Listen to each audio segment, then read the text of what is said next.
प्रयत्न केला त्यांनी करू द्या ना, आमची केस खोटी आहे, फायर खोटा आहे, फायर तुमचा अर्ज नाही, अर्ज नाही. आम्हाला एफआयआर तरी द्या, नाही तर मी खोटा एफआयआर करतो म्हणून माझं कारवाई करू. सरकारी कामात आज करायला म्हणून करा. चला आपण सीआयडीला भेटली त्यांच्या इन्व्हेस्टिगेशन साहेब 1 महिना झाला,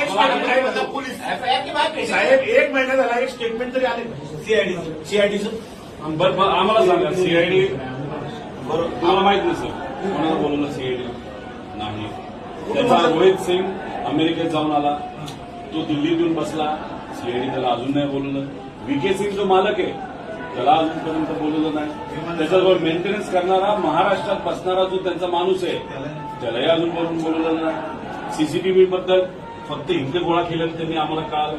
त्यानंतर तिथं जो जे 2 येणार होते कॅप्टन पायलट ते अचानक कॅन्सल झाले. का झाले त्यांना अजूनपर्यंत बोलवलं नाही, त्यांना नोटीस नाही. काय आणि डीजीसीच्या कोणत्या अधिकाऱ्यांनी मंजुरी दिली याला? आणि हे आमच्या लेवलला आम्हाला कळलेलं माहिती. आता पब्लिकला तर काहीच माहित नाही. लोकांना माहित नाही. आम्ही घरचे असू, हे 8 तास बसतात. अधिकारी गव्हर्नमेंट प्रेझेंटेशन दिल्लीत दाखवले, मुंबईत दाखवले, ते मोगम नाही साहेब.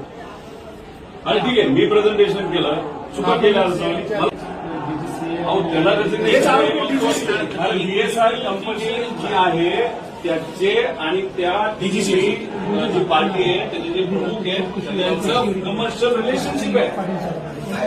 मग म्हणून बीएसआरला वाचवत आहे. बीएसआरला म्हणून वाचवत आहे. आणि मग आमचं म्हणलं तुम्ही त्याच्या बीएसआरच्या विरोधात एफआयआर घेत नाही, तुम्ही सुद्धा वाचवा. आणि चालू तपास जे सांगताय तुम्ही साहेब त्याच्यामध्ये अँगल कोणता आहे? अपघात आणि टेक्निकल. क्रिमिनल चौकशी कोण करतो? 5 लोकांच्या मृत्यूची आमची एफआयआर बोल झाली, आमच्यावर मृत्यू. बाकी आमचं काही म्हणणं नाही, सिंपल एकदम. 5 लोक मयत झाले एका ऍक्सिडेंटमध्ये, आमची ऍक्सिडेंटची एफआयआर आणि आमची एफआयआर कुठे काही होते.